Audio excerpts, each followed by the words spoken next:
सभी प्यारे दोस्तों का स्वागत है सार्थक कोचिंग क्लासेस में। जैसा कि आप सभी प्यारे साथियों को पता है, हमने उत्तर प्रदेश पुलिस कांस्टेबल 2024 की भर्तियों के लिए एकलव्य सीरीज स्टार्ट की है, जिसकी क्लासेस काफी समय पहले स्टार्ट हो चुकी हैं।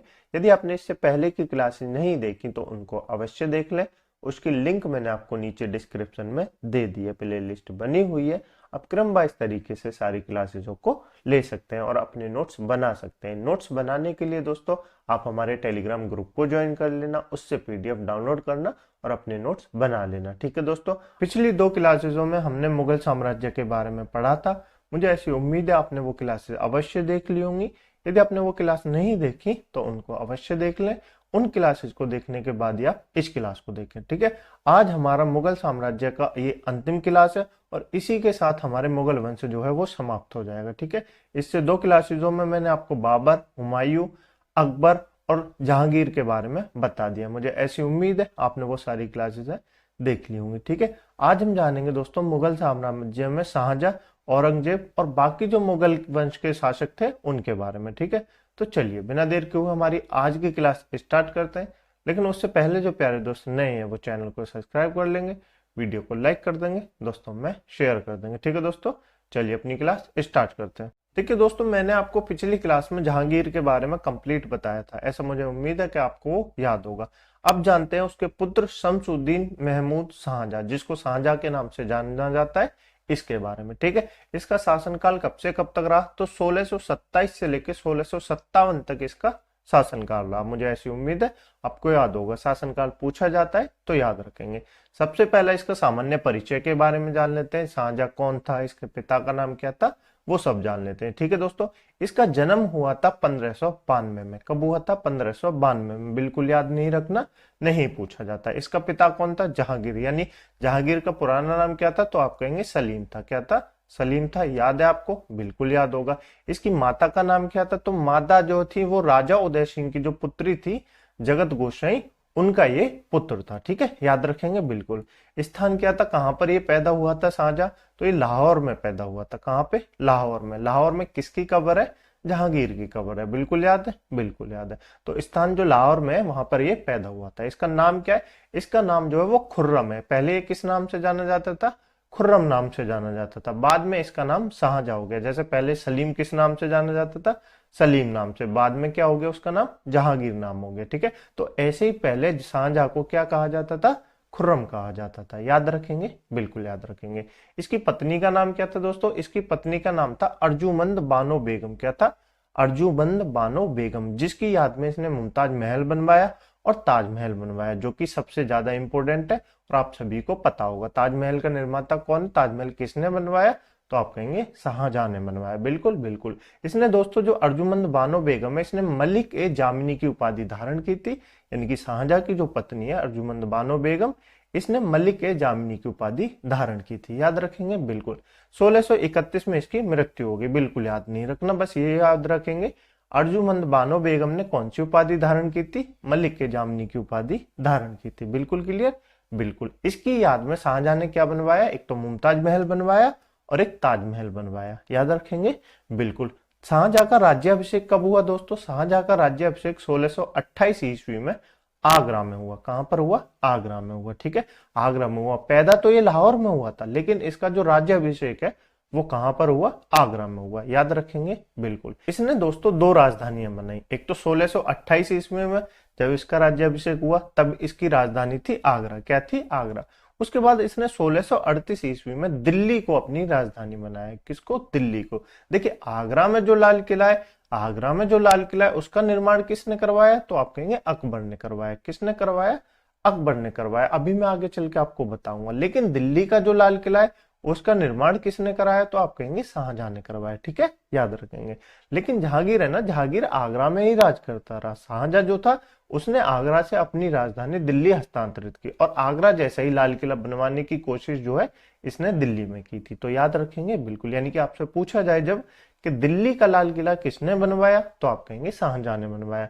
लेकिन आपसे पूछा जाए आगरा का लाल किला किसने बनवाया, तो आप कहेंगे अकबर ने बनवाया। याद रखेंगे बिल्कुल। ये दिल्ली का जो लाल किला है ये कहाँ पर बसा हुआ है? यमुना के किनारे बसा हुआ है, आपको बिल्कुल याद होगा, आपने देखा भी होगा। ठीक है, यमुना के किनारे बसा हुआ है, जिसको इसने पुरानी दिल्ली को किस नाम से जाना जाता था? शाहजहाबाद के नाम से जाना जाता था। किस नाम से? शाहजहाबाद के नाम से, इसके जमाने में, क्योंकि इसने खुद ने ही वो नगर बसाया था, तो इस नाम से इसको जाना जाता था। अब इस किस नाम से जाना जाता है उसको? तो आप कहेंगे पुरानी दिल्ली के नाम से जाना जाता है शाहजहाबाद को। याद रखेंगे बिल्कुल। इसकी मृत्यु कब हुई थी? तो इसकी मृत्यु 22 जनवरी 1666 ईस्वी में आगरा में हो गई। कहां पर हो गई? आगरा में हो गई। अब आप कहेंगे देखिए इसका शासनकाल मैंने आपको बताया 1627 से लेकर 1657 तक बताया, तो इसकी मृत्यु तो 66 में हुई, 1666 में हुई।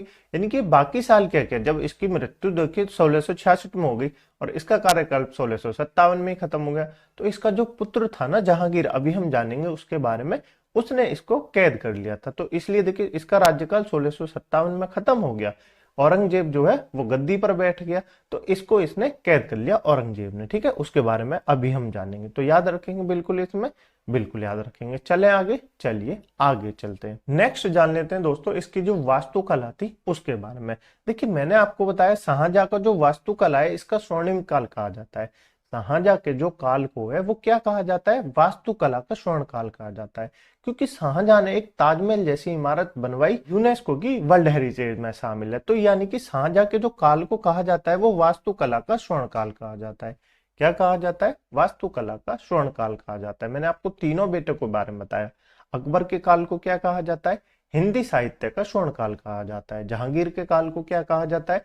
चित्रकला का स्वर्ण काल कहा जाता है। लेकिन शाहजहां के काल को क्या कहा जाता है? वास्तुकला का स्वर्ण काल कहा जाता है। तो तीनों याद रखेंगे, बिल्कुल याद रखेंगे, एग्जाम में पूछे जाते हैं। ठीक है, याद रखेंगे। इसने बनवाया क्या क्या? तो दोस्तों इसने दिल्ली का लाल किला बनवाया, मैंने आपको बताया। इसने ताजमहल बनवाया, ये देखिए आपको इमेज दिख रही है, बिल्कुल दिख रही है, तो ये ताजमहल इसने बनवाया। मयूर सिंहासन बनवाया, ये देखिए आपको नीचे मयूर सिंहासन की इमेज दिख रही होगी। ठीक है, मोती मस्जिद जो है आगरा के जो लाल किला है ना उसमें एक मोती मस्जिद है, उसको किसने बनवाया? शाहजहां ने बनवाया। लेकिन दिल्ली में जो मोती मस्जिद है उसको औरंगजेब ने बनवाया। तो ये मैं आपको अभी बताऊंगा। ठीक है, तो याद रखेंगे, कंफ्यूज नहीं होंगे। शीश महल का निर्माण भी शाहजहां ने लाहौर में करवाया, और दीवाने आम व दीवाने खास का निर्माण भी किसने? शाहजहां ने करवाया था। याद रखेंगे बिल्कुल। क्या क्या बनवाया शाहजहां ने? तो आप कहेंगे दिल्ली का लाल किला बनवाया, ताजमहल बनवाया, मयूर सिंहासन बनवाया, मोती मस्जिद बनवाई आगरा के लाल किले में, शीश महल बनवाया लाहौर में, जो कि काफी इंपॉर्टेंट है हमारे लिए, एग्जाम में पूछा जाता है कि शीश महल का निर्माण किसने करवाया? तो किसने कराया? शाहजहां ने करवाया। ठीक है, और दीवाने आम व दीवाने खास का निर्माण भी किसने कराया? शाहजहां ने कराया। याद रखेंगे, बिल्कुल याद रखेंगे। ताजमहल के बारे में कुछ इंपॉर्टेंट जो फैक्ट है उनके बारे में जान लेते हैं। ताजमहल किसकी याद में बनवाया गया? तो बेगम मुमताज महल की याद में क्या बनवाया गया? ताजमहल बनवाया गया, जिसकी पत्नी का नाम क्या था शाहजहां की का? अर्जुमंद बानो बेगम था, उसकी याद में इसने ताजमहल को बनवाया था। याद रखेंगे, बिल्कुल याद रखेंगे। इसका स्थापत्यकार कौन था? तो अहमद लाहौरी। कौन था? अहमद लाहौरी इसका स्थापत्यकार था। ठीक है, याद रखेंगे, एग्जाम में पूछा जाता है, काफी इंपोर्टेंट है कि ताजमहल के निर्माता कौन था, स्थापत्यकार कौन था? तो आप कहेंगे अहमद लाहौरी था। कौन था? अहमद लाहौरी था। ठीक है, याद रखेंगे। इसकी रूपरेखा जो है वो किसने तैयार की थी? इनकी इसका जो स्ट्रक्चर है वो किसने तैयार किया था? तो आप कहेंगे उस्ताद ईसा ने किया था। किसने? उस्ताद ईसा ने इसका स्ट्रक्चर यानी कि रूपरेखा जो है वो तैयार की थी। बिल्कुल याद रखेंगे, बिल्कुल। नेक्स्ट जो है वो भारतीय ईरानी तथा वह मध्य एशिया का इसमें जो कला है वो मिश्रण है। एक तो भारतीय की कला भी इसमें मिश्रण है, ईरानी की कला भी मिश्रण है, और एशिया की जो कला है वो भी मिश्रण है। यानी कि इसमें तीन कलाओं से मिलकर बना है ताजमहल। कौन कौन सी कला से? भारतीय कला, ईरानी कला और मध्य एशिया की जो कला है, इनसे निर्मित होकर एक ताजमहल बनाया गया है, इसलिए ये इतना सुंदर लगता है। ठीक है, याद रखेंगे, बिल्कुल। नेक्स्ट है हुमायूं के मकबरा को ताजमहल का पूर्ववर्ती माना जाता है। ताजमहल को जो हुमायूं का मकबरा है वो ताजमहल का पूर्ववर्ती क्यों माना जाता है? आपने अगर हुमायूं का मकबरा देखा होगा तो वो कैसा है? तो वो ताजमहल की जो उसकी हुमायूं के मकबरे के ऊपर की ये जो है ना ऐसी गोल सी गुम्बद, वो किसमें? हुमायूं के मकबरे में, और वो भी व्हाइट मार्बल से है। तो इसलिए इसको क्या कहा जाता है? हुमायूं के मकबरे का पूर्ववर्ती माना जाता है। याद रखेंगे, बिल्कुल। ठीक है, अब जान लेते हैं दोस्तों मयूर सिंहासन के बारे में। किसके? मयूर सिंहासन के बारे में। इसके मुख्य कलाकार कौन थे, इनकी इसको बनाया किसने था, तो बे बादल खान ने बनाया। किसने बनाया, बे बादल खान ने बनाया। याद रखेंगे, बिल्कुल याद रखेंगे। नेक्स्ट, ये बना किस शैली में, ये जो मयूर सिंहासन है ये बना किस शैली में, तो ये पित्रा जड़ाऊ कला में बना है। किस में बना है, पित्रा शैली में बना है। एग्जाम में पूछा जाता है जो मयूर सिंहासन है वो किस शैली में निर्मित है, तो आप बताएंगे पित्रा शैली में निर्मित है। बिल्कुल बिल्कुल। इस पे जो है ना दोस्तों, ये जो मयूर सिंहासन पे, इस पे यूनानी देवता अर्फियस का चित्रण है। किसका चित्र है, यूनानी का जो देवता है अर्फियस, उसका इस पे चित्र है। तो ये भी एग्जाम में पूछा जाता है, जो मयूर सिंहासन पे उस पे किस देवता का चित्र है, तो यूनान का जो देवता है अर्फियस, उसका इस पे चित्र है। याद रखेंगे, बिल्कुल याद रखेंगे। ये था ताजमहल और मयूर सिंहासन के बारे में। मुझे ऐसी उम्मीद है आपको समझ में आया होगा। नेक्स्ट जान लेते हैं दोस्तों लाल किले के बारे में। किसके बारे में, लाल किले के बारे में। ये देखिए दिल्ली का लाल किला आपको दिख रहा है, बिल्कुल दिख रहा है। इसको दोस्तों औरंगजेब ने, मोती मस्जिद का निर्माण किसने कराया, इसमें औरंगजेब ने कराया। किसने, औरंगजेब ने कराया। और मैंने आपको बताया आगरा के लाल किले में किसने मोती मस्जिद का निर्माण कराया, शाहजहां ने कराया। तो ये दोनों अलग अलग है, आप याद रखेंगे। दिल्ली के लाल किले में दीवाने आम व दीवाने खास किसने बनवाई, इसी ने बनवाई। याद रखेंगे, बिल्कुल। और मयूर सिंहासन कहाँ है, वो भी दिल्ली के लाल किले में था, ठीक है, जिसको तख्त ताउत के नाम से जाना जाता था। याद रखेंगे, बिल्कुल। औरंगजेब ने जो मोती मस्जिद का निर्माण करवाया वो दिल्ली के लाल किले में करवाया, लेकिन शाहजहां ने जो मोती मस्जिद का निर्माण कराया वो कहाँ कराया, आगरे के किले में कराया। बिल्कुल बिल्कुल। नेक्स्ट जो है वो है शाहजहां के काल में साहित्य के बारे में जान लेते हैं। जैसे मैंने आपको बताया अकबर के काल को हिंदी साहित्य का स्वर्ण काल कहा जाता है। इतना तो इम्पोर्टेंट नहीं है शाहजहां के समय का साहित्य, लेकिन इम्पोर्टेंट है, उसके बारे में जान लेते हैं। तो इसका राजकवि कौन था शाहजहां का, इसका राजकवि था कलीम। कौन था, कलीम, जो कि फारसी में जो है अनुवाद किया करता था। फारसी की जो पुस्तकें हैं उनमें ये लिखा करता था और उनमें अनुवाद करता था, ठीक है, याद रखेंगे। और राजकवि का नाम क्या है, कलीम, ठीक है, याद रखेंगे, पूछा जाता है। नेक्स्ट है अन्यों के बारे में जान लेते हैं। अन्य कौन कौन थे, एक तो वंशीधर था। कौन था, वंशीधर मिश्र थे, वे हरिनारायण मिश्र थे। तो ये पूछे जाते हैं क्योंकि ये हिंदू हैं, इनके बारे में ज्यादा पूछा जाता है, ठीक है। तो वंशीधर मिश्र व हरिनारायण मिश्र जो है ये संस्कृत में कविताएं किया करते थे, ठीक है। और सुंदरदास व चिंतामणि किस में कविताएं किया करते थे, हिंदी में कविताएं किया करते थे, यानी कि हिंदी के ये कवि थे, ठीक है। तो इनके नाम आप ज्यादा करके याद रखेंगे, इंपोर्टेंट एग्जाम में पूछे जाते हैं, ठीक है। नेक्स्ट जो है वो दिल्ली में कॉलेज का निर्माण भी किसने कराया, शाहजहां ने कराया, याद रखेंगे। कविंद्रचार्य, कौन दोस्तों, कविंद्रचार्य, इंपोर्टेंट है, नोट कर लेंगे। कविंद्रचार्य को इसने सरस्वती की उपाधि व तीर्थ यात्रा कर की समाप्ति इसके कहने पे कर दी। देखिए कविंद्रचार्य ने दोस्तों शाहजहां से कहा था कि तीर्थ यात्रा कर को समाप्त कर दें, तो उसकी समाप्ति कर दी और इसको सरस्वती की उपाधि भी धारण की, यानी कि कविंद्रचार्य को शाहजहां ने सरस्वती की उपाधि भी दी थी, याद रखेंगे, बिल्कुल। नेक्स्ट जो है वो है संस्कृत में आचार्य। कौन दोस्तों, संस्कृत के जो आचार्य जगन्नाथ। कौन दोस्तों, नाम याद रखेंगे, संस्कृत के आचार्य जगन्नाथ को इसने महाकवि राम की उपाधि दी थी। किसकी उपाधि दी थी, महाकवि राम की उपाधि दी थी, याद रखेंगे। नेक्स्ट जो है वो है सबसे प्रमुख योगदान किसका था, सबसे प्रमुख योगदान जो इसके साहित्य में था, यानी कि शाहजहां के समय का जो सबसे प्रमुख साहित्य था वो इसका सबसे ज्यादा योगदान इसके पुत्र दारा शिकोह ने दिया है। किसने, दारा शिकोह ने। दारा शिकोह ने दोस्तों ऐसी बहुत सारी रचनाएं जिनका फारसी में अनुवाद किया है, तो इसलिए इसका योगदान जो है वो सबसे ज्यादा रहा है, याद रखेंगे, बिल्कुल याद रखेंगे। नेक्स्ट इसके पुत्र दारा शिकोह के बारे में जान लेते हैं, ठीक है। ये शाहजहां का सबसे योग्य पुत्र कौन था, दारा शिकोह था, यानी कि शाहजहां जो गद्दी देना चाहता था अपनी, वो दारा शिकोह को देना चाहता था, लेकिन औरंगजेब ने क्या कर लिया, गद्दी को हथिया लिया, ठीक है। तो याद रखेंगे, अभी जानेंगे हम कौन कौन से युद्ध हुए, ठीक है, उत्तराधिकारी के युद्ध, ठीक है। तो शाहजहां का सबसे योग्य पुत्र कौन था, दारा शिकोह था, ठीक है, याद रखेंगे। अरबी, फारसी व संस्कृत का विद्वान था दारा शिकोह। मैंने बताया इसको अकबर भी कहा जाता है क्योंकि दारा शिकोह ने दोस्तों इतनी सारी संस्कृत की भाषाएं पढ़ी थी, अरबी फारसी की पढ़ी थी। एक मुस्लिम यानी मुगल वंश में एक मुसलमान व्यक्ति यानी कि दारा शिकोह जैसा संस्कृत पढ़े तो अलग बात होती है ना, ठीक है, याद रखेंगे। कादरी अपनी उपनाम से ये कविताएं लिखा करता था। किस नाम से कविताएं लिखा करता था, एग्जाम में पूछा जाता है। तो दारा शिकोह जो है कादरी नाम से कविताएं लिखा करता था, ठीक है। और इसने फारसी में किस चीज पुस्तकों का अनुवाद किया है, रामायण का अनुवाद इसने फारसी में किया है, भगवत गीता का अनुवाद इसने फारसी में किया और योग शिष्ट का भी अनुवाद इसने फारसी में किया। याद रखेंगे दोस्तों, बिल्कुल याद रखेंगे। इसकी मृत्यु कब हो गई दोस्तों? 1659 में इसकी मृत्यु हो गई। औरंगजेब द्वारा इसको फांसी दे दी गई थी। ठीक है, तो ये था दारा शिकोह के बारे में और शाहजहां के काल में जो साहित्य रहा था उसके बारे में। तो आप, मुझे उम्मीद है आप समझ गए होंगे। ठीक है, मुझे ऐसी उम्मीद है कि आपको क्लास अच्छी लग रही होगी। यदि आपको क्लास अच्छी लग रही है तो वीडियो को लाइक कर दें, दोस्तों में शेयर कर दें, चैनल को सब्सक्राइब जरूर कर लें।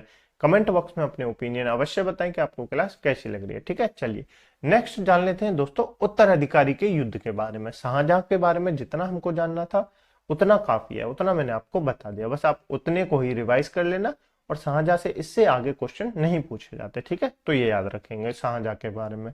अब उत्तराधिकारी युद्ध के बारे में जान लेते हैं। जो उत्तराधिकारी के जो युद्ध हुए, यानी कि शाहजहां के खिलाफ जो विरुद्ध हुआ, किसने किया? औरंगजेब ने किया। दारा शिकोह के बीच हुआ, उसके 4 पुत्र थे, उनके बारे में भी जानेंगे। ठीक है, सितंबर दोस्तों 1657 ईस्वी में शाहजहां के गंभीर रूप से बीमार पड़ने और मृत्यु की अफवाह फैलने के कारण उसके पुत्रों के बीच उत्तराधिकारी का युद्ध प्रारंभ हो गया। यानी कि जब शाहजहां की तबीयत खराब हो गई, ये बीमार पड़ गया, तो इसके पुत्रों को लगा कि मैं राजा बनूं, मैं राजा बनूं, क्योंकि इसके 4 पुत्र थे, तो उनको लगा नहीं मैं राजा बनूं, मैं राजा बनूं, तो लड़ाइयां होने लगी। तो उसी को कहा गया है उत्तराधिकारी के युद्ध। ठीक है, उस समय सूजा जो है वो बंगाल का सूबेदार था, मुराद जो है वो गुजरात का सूबेदार था और औरंगजेब जो है वो दक्कन में सूबेदार था। तो ये अलग अलग जगह थे। जैसे ही इनको पता लगा कि हमारे पिताजी यानी शाहजहां की मृत्यु होने वाली है, वो बीमार है, तो ये सब आ गए युद्ध करने के लिए कि मैं राजा बनूंगा, मैं राजा बनूंगा। ठीक है, तो सबसे पहले यहाँ युद्ध दिए हुए हैं आपको, ये पूछे जाते हैं एग्जाम में, काफी इंपोर्टेंट है। ठीक है दोस्तों, यहाँ समय दिया हुआ है दोस्तों, किस किस समय को ये युद्ध हुए। ठीक है, और इसके परिणाम क्या हुए ये दिए गए हैं। तो सबसे इंपोर्टेंट जो लड़ाई है वो बहादुरगढ़ की लड़ाई है, सबसे पहली लड़ाई, इसलिए इंपोर्टेंट लड़ाई। तो बहादुरगढ़ की लड़ाई कब हुई? फरवरी 1658 में हुई। आप याद रखेंगे, बहादुरगढ़ की लड़ाई 1658 ईस्वी में हुई। किस किस के बीच हुई? शाह शुजा और औरंगजेब के बीच हुई। इसमें शाह शुजा पराजित होकर बंगाल चला गया। ठीक है, ये जो सारे जो युद्ध लड़े हैं इसमें औरंगजेब विजय हुआ है, तो ये याद रखने वाली बात है। इसीलिए बाद में औरंगजेब जो है वो क्या बनता है? औरंगजेब जो है दिल्ली का शासक बनता है। ठीक है, उसके बाद धर्मट की लड़ाई हुई 1658 में ही। किस किस के बीच हुई? जसवंत सिंह के बीच हुई दोस्तों और औरंगजेब के बीच। इसमें औरंगजेब विजयी हुआ और जसवंत सिंह पराजय हुआ। मैंने आपको जैसे बताया, ये जो 5 लड़ाई है इन सब में औरंगजेब की विजय हुई है। ठीक है, तो याद रखेंगे। उसके बाद सामूगढ़ की लड़ाई हुई। सामूगढ़ की लड़ाई इंपोर्टेंट है, एग्जाम में काफी पूछी जाती है कि सामूगढ़ की लड़ाई किस किस के बीच हुई। दारा शिकोह के बीच और औरंगजेब के बीच जो है वो सामूगढ़ की लड़ाई हुई थी। नेक्स्ट जो है वो है खजवा की लड़ाई। खजवा की लड़ाई किस किस के बीच हुई? तो शाह शुजा और किसके बीच? औरंगजेब के बीच हुई। इसमें शाह शुजा पराजित होकर कहां चला गया? अराकान की पहाड़ियों की ओर चला गया, जहां उसको अराकानियों ने उसकी हत्या कर दी। ठीक है, तो याद रखेंगे, यानी शाह शुजा की हत्या हो गई। उसके बाद नेक्स्ट है देवराई। देवराई की लड़ाई किस किस के बीच हुई? एग्जाम में पूछी जाती है, तो आप नोट कर लेंगे। देवराई की लड़ाई 1659 में दारा शिकोह के बीच और औरंगजेब के बीच हुई। ये अंतिम लड़ाई थी दारा शिकोह और औरंगजेब के बीच, इसमें भी औरंगजेब विजय हुआ। इसी के बाद औरंगजेब ने दारा शिकोह को क्या दे दी? फांसी की सजा दे दी। किसको? दारा शिकोह को। यही था दोस्तों शाहजहां और उत्तराधिकारी के जो युद्ध हुए, काफी इंपोर्टेंट युद्ध थे, तो मैंने आपको बता दिया। आप उनको इंपोर्टेंट करके नोट करेंगे। ठीक है, शाहजहां के बारे में आपको समझ में आया? बिल्कुल। शाहजहां के समय जो वास्तुकला थी उसको अवश्य याद रखें, क्या क्या उसने बनवाया, क्योंकि शाहजहां के काल को वास्तुकला का स्वर्ण काल कहा जाता है। एक बार मैं आपको रिवाइज करा देता हूं। अकबर के काल को हिंदी साहित्य का स्वर्ण काल कहा जाता है। बिल्कुल बिल्कुल। जहांगीर के काल को किसका कहा जाता है? चित्रकला का स्वर्ण काल कहा जाता है। शाहजहां के काल को किसका स्वर्ण काल कहा जाता है? वास्तुकला का स्वर्ण काल कहा जाता है। याद रखेंगे, बिल्कुल। अब जान लेते हैं दोस्तों औरंगजेब के बारे में। यानी मुगल वंश का जो अंतिम सबसे प्रभावशाली जो राजा था वो औरंगजेब ही था। ठीक है, इसके बाद राजा तो हुए मुगल वंश के, और भी राज हुए, क्योंकि 1857 तक मुगल वंश का राज रहा दिल्ली पे। राजा तो हुए लेकिन इतने प्रभावशाली नहीं हुए थे। जो औरंगजेब था वो मुगल वंश का सबसे अंतिम और प्रभावशाली राजा था। ठीक है, इसका कार्यकाल कब तक रहा? तो 1658 से लेकर 1707 तक इसका कार्यकाल रहा। याद रखेंगे, बिल्कुल याद रखेंगे। मुगल साम्राज्य का 6वां तथा अंतिम प्रभावशाली बादशाह कौन था? औरंगजेब था। ठीक है, याद रखेंगे। इसका जन्म कब हुआ? 24 अक्टूबर 1618 को हुआ। याद नहीं रखेंगे, एग्जाम में नहीं पूछा जाता। ठीक है दोस्तों, इसके पिता का नाम क्या था? शाहजहां इसके पिता का नाम था। मैंने आपको बताया शाहजहां के 4 पुत्र थे। कितने पुत्र? 4 पुत्र और 3 पुत्रियां थी। पुत्रियां एग्जाम में नाम नहीं पूछे जाते, पुत्र के पूछे जाते। एक तो दारा शिकोह था जिसके बीच युद्ध हुआ, मैंने आपको बताया। शाह शुजा था, औरंगजेब खुद था और मुराद था। तो ये इसके 4 पुत्र थे शाहजहां के, औरंगजेब के नहीं, शाहजहां के, जिन जिनके बीच उत्तराधिकारी का युद्ध हुआ, जिसमें सारे उत्तराधिकारी के युद्ध किसने जीते? औरंगजेब ने जीते। बिल्कुल क्लियर? बिल्कुल। औरंगजेब की पत्नी का नाम क्या था? तो इसकी पत्नी का नाम था रबिया बेगम। क्या था? रबिया बेगम या दिलराज बानो बेगम के नाम से इसकी पत्नी को जाना जाता था। तो इसकी पत्नी का मकबरा कहां पर है? इसकी पत्नी का मकबरा जो है वो औरंगाबाद में है। औरंगाबाद का नाम बदल के क्या रख दिया गया है? आप ये मुझे कमेंट बॉक्स में बताएंगे कि औरंगाबाद का नया नाम बदल के क्या रख दिया गया। ये आपके लिए होमवर्क का क्वेश्चन है, ठीक है। इसकी जो पत्नी है रबिया बेगम, या जिसको दिलराज बानो बेगम के नाम से जाना जाता है, उसका मकबरा कहां पर है? औरंगाबाद में, जिसको क्या कहा जाता है? बीबी का मकबरा कहा जाता है। इसी बीबी को, मकबरे को क्या कहा जाता है दोस्तों? ताजमहल की फूहड़ नकल कहा जाता है। क्या कहा जाता है? ताजमहल की फूहड़ नकल के नाम से जाना जाता है। क्यों जाना जाता है? ये देखिए, आपको इमेज दिख रही है नीचे। बिल्कुल आपको लग रहा होगा ये छोटा सा ताजमहल है, लग रहा होगा बिल्कुल ताजमहल, लेकिन ये ताजमहल नहीं है। इसकी नकल करने की कोशिश किया औरंगजेब ने ताजमहल की, कि मैं भी अपनी पत्नी के लिए एक ताजमहल बनवाऊंगा जैसे मेरे पिता ने बनवाया था, ठीक है। उसी की तो कॉपी करने की कोशिश की है, लेकिन नहीं है। इसीलिए इसको क्या कहा जाता है? ताजमहल की फूहड़ नकल के नाम से जाना जाता है। कहां पर है ये? औरंगाबाद में। कहां पर है? औरंगाबाद में, ठीक है। इसके जो गुरु थे वो कौन थे? मीर मोहम्मद हकीम इसके गुरु थे। किसके? औरंगजेब के, ठीक है, याद रखेंगे। इसका जो धर्म था ये मानता था, सन्नी धर्म मानता था। इसको जिंदा पीर कहा जाता था। क्या कहा जाता था? जिंदा पीर कहा जाता। जिंदा पीर क्यों कहते थे दोस्तों इसको? क्योंकि ये जो अपने धर्म यानी कि मुस्लिम जो धर्म था उसके प्रति काफी वो था सजग। तो ये अपने धर्म के अनुसार ही चलता था, यानी किसी हिंदू के वो किताबों को नहीं पढ़ता था, किसी हिंदू धर्म को नहीं मानता था। ये इसलिए इसको जिंदा पीर कहा जाता था, ठीक है। तो याद रखेंगे, एग्जाम में काफी पूछा जाता है कि किस मुगल वंश को जिंदा पीर के नाम से जाना जाता है। तो आप कहेंगे किसको जाना जाता है? औरंगजेब को जाना जाता है। याद रखेंगे, बिल्कुल। इसके बीच जो उत्तराधिकारी के युद्ध हुए वो मैंने आपको बता दिए, लेकिन उत्तराधिकारी के युद्ध में जीतने के बाद इसका दोस्तों 2 बार राज्याभिषेक हुआ। कब कब हुआ? 2 बार हुआ। एक तो जुलाई में हुआ। कब हुआ? जुलाई 1658 में हुआ। जुलाई 1658 में आगरा में इसका राज्याभिषेक हुआ। उसके बाद दोस्तों इसने जब दारा शिकोह को अंतिम लड़ाई में युद्ध कर दिया और दारा शिकोह को फांसी दे दी, पराजित कर दिया और उसको फांसी दे दी, उसके बाद भी इसने दोबारा जो है वो राज्याभिषेक कराया। कब? 1659 में, ठीक है। दिल्ली के देवरिया युद्ध के बाद इसने अपना राज्याभिषेक कराया दिल्ली में, ठीक है। क्लियर दोनों? यानी कि आपसे पूछा भी जा सकता है किस मुगल वंश शासक का जो है 2 बार राज्याभिषेक हुआ? तो आप कहेंगे किसका हुआ? औरंगजेब का हुआ, ठीक है, याद रखेंगे। नेक्स्ट है औरंगजेब का धार्मिक जीवन। तो औरंगजेब का धार्मिक जीवन कैसा रहा उसके बारे में जान लेते हैं। इसने सुन्नी मुसलमान और शरीयत में आस्था रखी, इसलिए इसको जिंदा पीर कहा जाता था। मैंने आपको पूछा कि जिंदा पीर किसको कहा जाता है? औरंगजेब को कहा जाता है, इसलिए याद रखेंगे, एग्जाम में काफी पूछा जाता है, ठीक है। ये रूढ़िवादी विचारधारा का था, यानी ये सिर्फ अपने इस्लाम धर्म को ही मानता था, ठीक है। अकबर की धार्मिक सहिष्णुता नीति के विपरीत था, यानी अकबर ऐसा था जो थोड़ा बहुत हिंदुओं को भी मानता था, उनके धर्मों की अवहेलना नहीं करता था। लेकिन ये जो औरंगजेब था ये सिर्फ अपने ही धर्म यानी मुस्लिम धर्म को ही मानता था और हिंदुओं के धर्म को नहीं मानता था। उनको क्या कहता था? काफिर कहता था। क्या कहता था? काफिर कहता था, ठीक है। तो याद रखेंगे काफिर माने क्या होता है, ये भी मैं आपको बताऊंगा, ठीक है। अनेक फरमान इसने जारी किए और जिन्हें जब्ती द्वारा संकलित किया गया, तो ये याद नहीं रखना। सिक्कों पर इसने कलमा लिखवाना बंद कर दिया। कलमा क्या होता है दोस्तों? कुरान में जो अपनी जैसे अपनी रामचरितमानस है उसमें चौपाइयां होती हैं, ऐसे कुरान में जो कुछ लिखी हुई बातें होती हैं उसको लिखवाना इसने बंद कर दिया था, ठीक है, याद रखेंगे। नौरोज, गायन, झरोका दर्शन और जन्मदिन पर तोलने की जो प्रथा चली आ रही थी उस पर भी इसने बंद कर दिया। यानी ये इसने जो गाने की व्यवस्था है, नौरोज का जो त्योहार मनाया जाता था, झरोका दर्शन यानी झरोके से जो रानियां देखती थी, और जन्मदिन पर जो तौलने की प्रथा थी किसी बच्चे को किसी और को, वो भी इसने बंद कर दी, ठीक है। हालांकि स्वयं ये वीणा वादन करता था, मतलब किसी और को नहीं गाने देना, खुद को गाना है, ठीक है, तो ये करता था। भारतीय शास्त्रीय संगीत की सर्वाधिक जो फारसी पुस्तकें हैं इसी काल में लिखी गई हैं। अब आप कोई कह सकता है कि जिस व्यक्ति ने गायन, नौरोज जैसे त्योहार बंद कर दिए हो, खुद वीणा बजाता हो, उसके समय फारसी की जो सबसे ज्यादा पुस्तकें थी संगीत की वो लिखी गई थी, तो कोई नहीं कह सकता। लेकिन ये सच है, इसके समय जो है संगीत की सर्वाधिक फारसी की पुस्तकें लिखी गई थी, याद रखेंगे, बिल्कुल याद रखेंगे। उसके बाद 1679 में इसने जजिया कर को पुनः समाप्त कर दिया, जिसको किसने खत्म कर दिया था?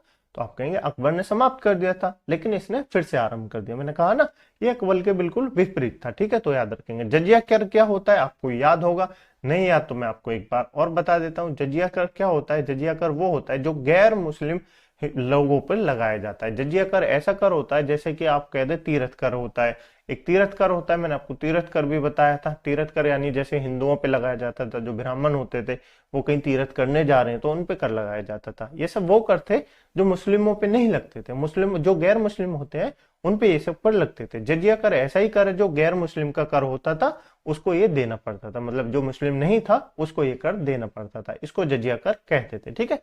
याद हो गया, बिल्कुल। नेक्स्ट है, औरंगजेब ने सर्वाधिक हिंदू अधिकारी नियुक्त किए। देखिए ये मानता तो मुस्लिम धर्म को था, मानता तो मुस्लिम धर्म को था, लेकिन इसने सर्वाधिक हिंदू अधिकारियों को नियुक्त किया। ऐसा क्यों किया? क्योंकि हिंदू अधिकारियों पे अगर कोई गलती हो जाती थी तो उनको ये फांसी की सजा दे देता था, इसलिए इसने जो हिंदू अधिकारी थे उनको सबसे ज्यादा नियुक्त किया। इसलिए क्योंकि मुसलमानों को ना मारना पड़े, सारे हिंदुओं को भी मारना पड़े, तो इसलिए इसने हिंदू अधिकारियों को ज्यादा से ज्यादा नियुक्त किया। उसके बाद सोमनाथ का जो गुजरात का मंदिर है, विश्वनाथ बनारस का जो मंदिर है, और जहांगीर के काल में वीर सिंह देव द्वारा निर्मित केशव राय का जो मंदिर है मथुरा में, उसको भी इसने तोड़ दिया औरंगजेब ने। काफी मक्कार आदमी था, तो याद नहीं रखना, पर याद रखेंगे, एग्जाम में पूछा जाता है, ठीक है। औरंगजेब को भारत क्या कहता था? औरंगजेब जो था वो भारत को क्या कहकर पुकारता था? मैंने आपको बताया दारुल हर्ब कहता था। दारुल हर्ब होता है काफिरों का देश। काफिरों का देश मतलब जो किसी धर्म को, विशेष धर्म को ना माने, उसको काफिर कहते हैं। जैसे कि मैं हिंदू हूं, कोई आप में से मुसलमान होगा, तो हम वो हमारे धर्म को नहीं मानता हिंदू, हम उसके धर्म को नहीं मानते, तो वो हमको काफिर कहता है, हम उसको काफिर कहते हैं। यानी कि जो किसी के धर्म को ना माने उसको काफिर कहते हैं, ठीक है। तो याद रखेंगे। से दारुल इस्लाम यानी कि इस्लाम का देश बनाना चाहता था, इसको मुसलमानों का देश बनाना चाहता था, तो काफिरों का देश कहता था, और इसको इस्लाम देश में परिवर्तित करना चाहता था। ये औरंगजेब के कारण थे, ठीक है, याद रखेंगे, बिल्कुल। नेक्स्ट कुछ अन्य तथ्य हैं, उनके बारे में जान लेते हैं, ठीक है दोस्तों। औरंगजेब की मृत्यु कब हुई? 20 फरवरी 1707 ईस्वी को हो गई। कहां हुई? इसके जो खुलदाबाद, जो कि अब रोजा कहलाता है, में दफनाया गया था, ठीक है, याद रखेंगे। औरंगजेब के समय सूबों की जो संख्या थी वो 20 थी, नहीं पूछी जाती, याद नहीं रखेंगे। फ्रांसीसी यात्री फ्राइकोस, कौन दोस्तों? फ्रांसीसी यात्री फ्राइकोस बिर्नियर औरंगजेब का चिकित्सक था, तो ये पूछा जाता है औरंगजेब का चिकित्सक कौन था? फ्राइकोस बर्नियर। कौन था? फ्राइकोस बर्नियर, याद रखेंगे। औरंगजेब के पुत्र अकबर ने, अकबर ये वो वाला अकबर नहीं है, ये औरंगजेब का पुत्र है, अकबर द्वितीय है, ठीक है। अकबर ने दुर्गादास, किसके कहने पे? दुर्गादास के बहकावे में आकर अपने पिता के खिलाफ जो है वो विद्रोह कर दिया। क्या कर दिया? विद्रोह कर दिया। किसके कहने पे? दुर्गादास के कहने पे। नेक्स्ट, इस्लाम नहीं स्वीकार करने के कारण सिखों के 9वें गुरु, काफी इंपॉर्टेंट है दोस्तों, इस्लाम स्वीकार नहीं करने के कारण सिखों के 9वें गुरु गुरु तेग बहादुर की हत्या किसने करवा दी? औरंगजेब ने करवा दी। कब करवाई? 1675 ईस्वी में दिल्ली में करवा दी थी। तो काफी इंपॉर्टेंट है, एग्जाम में पूछा जाता है। सिखों के 9वें गुरु गुरु तेग बहादुर की हत्या किसने करवाई? किस मुगल शासक ने करवाई? तो आप कहेंगे औरंगजेब ने करवाई। कब करवाई? 1675 ईस्वी में करवाई, ठीक है, इसलिए इंपॉर्टेंट है। नेक्स्ट दोस्तों, जय सिंह एवं शिवाजी के बीच जो है वो पुरंदर की संधि हुई थी। जो राजा जय सिंह थे, सराय राजा जय सिंह थे, उनके बीच और शिवाजी के बीच जो है वो पुरंदर की संधि हुई थी। एग्जाम में पूछी जाती है, काफी इंपॉर्टेंट करके नोट करेंगे। जब मैं आपको मराठा साम्राज्य पढ़ाऊंगा तब भी मैं आपको बताऊंगा कि किस किस के बीच पुरंदर की संधि हुई। कब हुई? 22 जून 1665 को हुई। एग्जाम में आप सिर्फ ये वर्ष नहीं पूछी जाती, डेट भी पूछी जाती है कि जो है पुरंदर की संधि कब हुई। तो 22 जून 1665 ईस्वी को पुरंदर की संधि हुई थी, ठीक है, याद रखेंगे। नेक्स्ट दोस्तों, मई 1666 ईस्वी को आगरा के किले के दीवाने आम में औरंगजेब के समक्ष शिवाजी उपस्थित हुए थे। यहाँ शिवाजी को कैद कर जयपुर भवन में रखा गया था। औरंगजेब ने दोस्तों शिवाजी को कैद कर लिया था जब 1666 में, मतलब मित्रता के बहाने औरंगजेब ने शिवाजी को बुलाया था, उसमें इसने धोखे से शिवाजी को कैद कर लिया। शिवाजी कौन है? छत्रपति शिवाजी महाराज का नाम है, ठीक है। उनको इसने जयपुर के जो महल है, भवन जो है, उसमें कैद कर लिया था धोखे से, तो याद रखेंगे। वहां से ये भाग गए थे, उसके बारे में भी हम जानेंगे जब मराठा साम्राज्य पढ़ेंगे, ठीक है। 1685 ईस्वी में बीजापुर एवं 1687 ईस्वी में गोलकुंडा को औरंगजेब ने मुगल साम्राज्य में मिला लिया था, याद नहीं रखना, ठीक है। तो ये था दोस्तों औरंगजेब के बारे में। औरंगजेब के बारे में ज्यादा कुछ इंपोर्टेंट नहीं है, बस ये याद रखना है 22 जून 1665 को पुरंदर की संधि किस किस के बीच हुई, तो शिवाजी महाराज और जयसिंह के बीच हुई। ज्यादा जो इंपोर्टेंट था वो मैंने आपको बता दिया। अब दोस्तों उत्तरवर्ती जो मुगल शासक है यानी औरंगजेब के बाद जो शासक हुए उनके बारे में जान लेते हैं। वो ज्यादा इंपोर्टेंट नहीं है, इसलिए मैंने छोटी छोटी जो उनकी इंपोर्टेंट बातें हैं, जो उनको उपनाम से जाना जाता है, उसके बारे में लिख दिए, तो वो ही याद रखेंगे। जैसे बहादुर शाह प्रथम याद रखेंगे, काफी पूछा जाता है। औरंगजेब के बाद किस मुगल वंश के शासक ने दिल्ली पे राज किया, तो पूछा जाता है, बहादुर शाह प्रथम ने किया, ठीक है। इसको जो जाना जाता है, इनके उपनाम इंपोर्टेंट है आपके लिए, उपनाम मैं आपको बताता रहूंगा, सारे मैंने लिख दिए। इसको जो है बहादुर शाह प्रथम को शाह ए बेखबर, किस दोस्तों, शाह ए बेखबर के नाम से जाना जाता था। तो एग्जाम में, काफी एग्जाम में पूछा गया है कि शाह ए बेखबर के नाम से किस मुगल वंश के शासक को जाना जाता था, तो आप कहेंगे बहादुर शाह प्रथम को जाना जाता था, ठीक है, याद रखेंगे बिल्कुल। सर्वाधिक वृद्ध अवस्था में ये बादशाह बना था, तो ये भी पूछा जाता है, इंपोर्टेंट है। सर्वाधिक वृद्ध अवस्था में शासक बनने वाला मुगल वंश का शासक कौन है, तो आप बताएंगे बहादुर शाह प्रथम है। कौन है, बहादुर शाह प्रथम है, ठीक है। साहू को इसने कैद से रिहा कर दिया था। साहू को कैद किसने किया था, औरंगजेब ने। कैसे किया था, जब शिवाजी महाराज भाग गए थे, यानी पुरंदर की संधि जब इनके बीच हुई थी, तो उसके बाद शिवाजी महाराज ने, दोस्ती बन गई थी औरंगजेब के बीच, और शिवाजी महाराज ने अपने पुत्र, किसको दोस्तों, साहू जी को इसके औरंगजेब के दरबार में भेजा था, जहां पे औरंगजेब ने शाहजी महाराज को कैद कर लिया था, ठीक है। तो याद रखेंगे, उनको शाहजी महाराज को किसने छुड़ा दिया, बहादुर शाह प्रथम ने रिहा कर दिया। गुरु गोविंद सिंह से उत्तराधिकारी के युद्ध में साथ दिया, तो गुरु गोविंद सिंह कौन है, जो सिखों के जो 10वें गुरु हैं, गुरु गोविंद सिंह, उनके साथ के साथ इसने दोस्तों उत्तराधिकारी के युद्ध लड़े थे, याद रखेंगे। सिडनी ओवन, क्या दोस्तों, सिडनी ओवन अंतिम मुगल बादशाह जिसके बारे में कुछ अच्छी बातें कही जा सकती हैं। एक सिडनी ओवन नाम का लेखक है, जिसने कहा है कि ये जो बहादुर शाह प्रथम है, एक ऐसा अंतिम मुगल बादशाह है जिसके बारे में कुछ अच्छा कहा जा सकता है, कुछ अच्छी बातें कही जा सकती हैं। यानी कि इससे बाद में जो जितने भी मुगल वंश के शासक हुए, वो सारे ऐसे शासक हैं जिनके बारे में कुछ नहीं कहा जा सकता, ठीक है, याद रखेंगे। नेक्स्ट है जहादर शाह। क्या दोस्तों, जहादर शाह।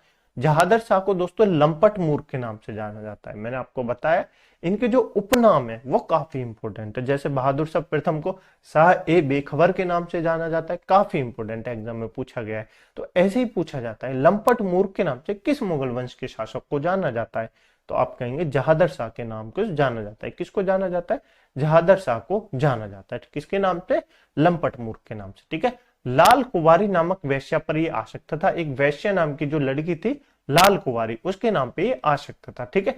कृषक शोषणकारी इजारा व्यवस्था का इसने प्रारंभ किया, यानी कि जो कृषकों को खून निचोड़ ले, उनको शोषण करते हो उनका, उसे प्रथा यानी इजारा जो व्यवस्था था उसका इसने आरंभ किया था, ठीक है। सैयद बंधु, सैयद बंधु काफी इंपोर्टेंट है, एग्जाम में काफी नाम पूछे जाते हैं।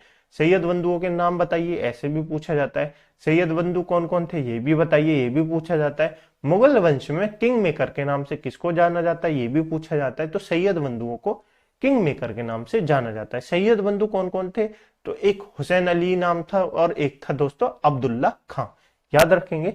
सैयद बंधु कौन कौन थे, हुसैन अली खां और अब्दुल्ला खां, जिनको दोस्तों किंग मेकर कहा जाता था। क्यों, क्योंकि ये ऐसे व्यक्ति थे, दोनों भाई ऐसे व्यक्ति थे, जैसे आपसे नहीं बनी तो आपको मरवा के किसी और को राजा बना दिया, तो इसलिए इनको किंग मेकर कहा जाता था, ठीक है, याद रखेंगे।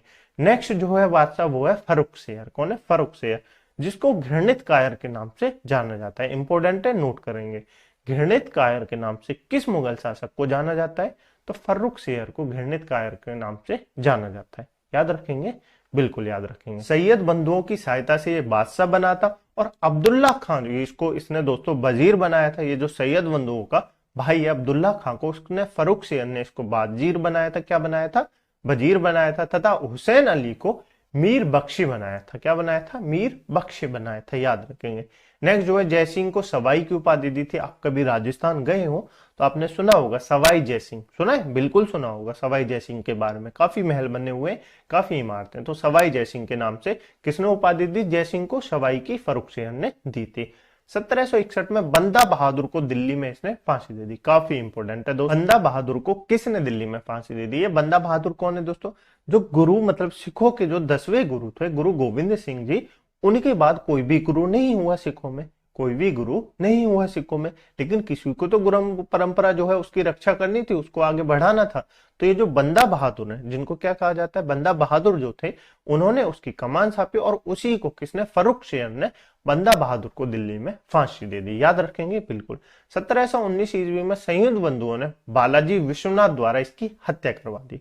किसकी, फर्रुखसियर की। किसकी, फर्रुखसियर की, बालाजी विश्वनाथ द्वारा इसकी हत्या करवा दी। देखिए दोस्तों, सैयद बंधु इनको क्यों किंग मेकर कहा जाता है, पहले इसकी सहायता से जहादर शाह क्या है, जो बादशाह बना, उसके बाद जो फर्रुखसियर है वो बादशाह बना, उसकी भी हत्या करवा दी सैयद बंधुओं ने। किसके द्वारा, बालाजी विश्वनाथ के द्वारा। तो याद रखेंगे मोहम्मद शाह रंगीला। नेक्स्ट जो हमारा मुगल शासक है वो है मोहम्मद शाह रंगीला, जिसको पूरा नाम इसका तो वैसे मोहम्मद शाह था, पर ये रंगीला बादशाह था, इसलिए इसका पूरा नाम जो लिखा आता है वो आजकल ये आता है मोहम्मद शाह रंगीला। ठीक है, तो ये रंगीला इसकी उपाधि है, याद रखेंगे।